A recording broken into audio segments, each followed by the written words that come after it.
Така, дами и господа, показвам ви така нареченото мъжко отделение, мъжка баня. Тук вдясно от мен има един господин, който ползва удобността на тази баня. Няма да го показвам, тъй като човека е гол.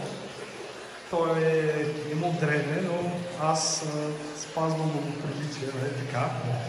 Доволен ли си от тази баня? Редовно ли идваш? Да, има два входни чучура, водата идва от два извора, температурата е около 40 градуса. Тук има курни и душ. Абсолютно автентични.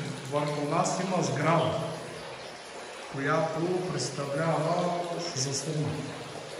Този заслон е нещо като спалня, хотелче, стая. Хубави ли са? Добри ли са стаи? Да, има. Браво. Да.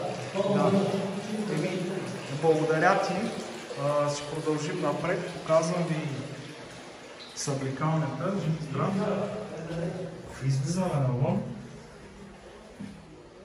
Така, къщата е много интересна, между другото. Тук има информационни табели. Има някаква символична такса от 2 лева. Предполагам, че тя е свързана с поддръжката на банята. Сега ще ви покажа извора. Един от изворите. Има външен басейн. Това е ново за мен, между другото. Не съм го виждал. Външен басейн. Това е, предполагам, нуждика. Тоалетната. Да. Или тоалет. Кене. Така, и сега ще ви покажа един от изворите, който сме мерили.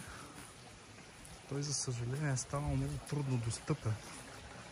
Намира се ето в тази зона. Тук и не се вижда от тук. Ще трябва да мина отзад, да ви го покажа.